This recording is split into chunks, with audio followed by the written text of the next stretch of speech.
feature mga independent o indie films sa Indie Film Festival dito sa Pilipinas ang aming handog. Panoorin ng Cinemalaya dito sa Tribe.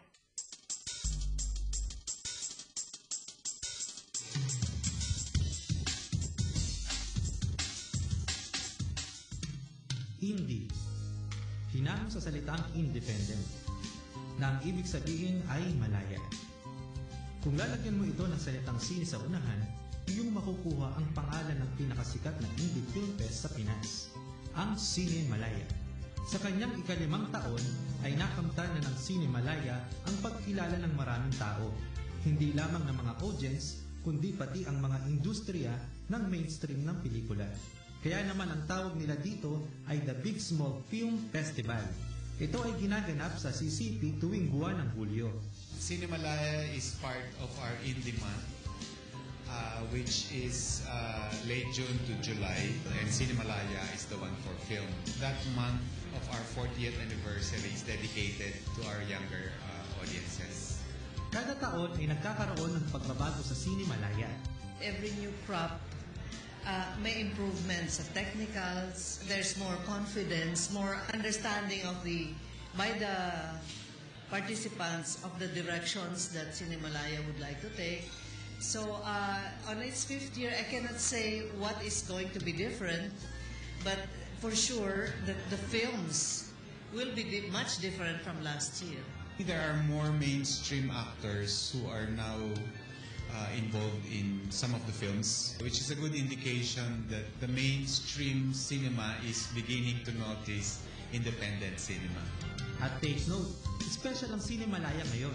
This is a special year for Cinemalaya because it's our 5th year. So we're calling it Cinemalaya 5 because it's our 5th year already, and we have already reached the goals that we wanted to reach during the first Cinemalaya. So we just want to continue from here and perhaps extend the grant to other sectors. May 10 finalist para sa short film category. At meron din 10 finalist para sa full-length category. Karamihan sa kanila ay mga first-timers sa larangan ng pelikula. Ang iba naman ay na-inspire ng mga nakaraang Cinemalaya. Kaya nila ninais na sumali at pinalad naman silang matanggap. The main thrust of independent movies is kaya siya independent. Siguro kasi coin siya as something na ang filmmaker or yung artist ay independent of the commercial constraints. So, kumbaga mas may freedom ang artista, ang filmmaker, na gumawa ng isang pelikula na gusto niya. Kasi tama yung timing because I was ready to make another film. So, Cinemalaya ay pinakamalapit na competition. Well, last year, nung nanood ako ng Cinemalaya, ang gaganda ng mga pelikula. So parang I was inspired na to do one on my own. So parang kung kaya nila, baka kaya ko din. I was actually going to make a film no matter what.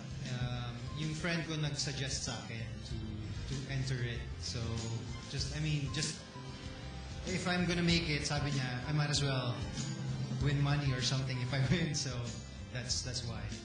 When it comes to Cinemalaya kasi, the first thing that comes to my mind is the audience.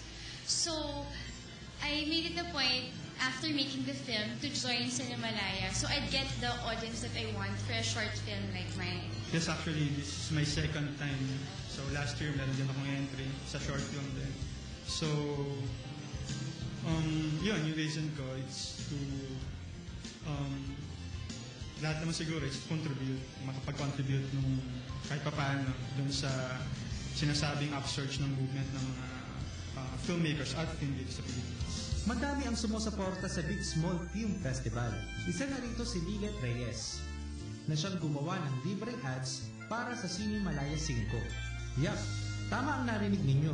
Libre ang mga ads na ito. First of all, because talaga, hilig ko ang pelikula. So, kung ano yung makakaya namin tumulong dito. Kasi, kailangan supportan yung marketing niya dahil hindi naman siya well-funded. So, in our own small way, it's our way of helping the independent cinema industry by donating yung mga kaalaman namin ng advertising and production and how to promote Cinemalaya.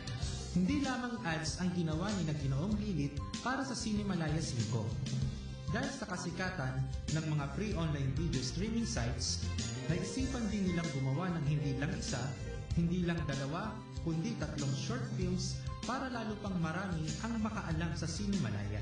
Kanila ding opisyal na binuksan ang official website para sa Cinemalaya ngayong taon na ito. Muli na namang mapupuno ang bawat sulok ng Sentrong Pangkultura ng Pilipinas pagdating ng buwan ng Hulyo dahil sa Cinemalaya. At sa mga kasali sa kompetisyon, sana'y makamit ninyo ang inaasam na balanghay.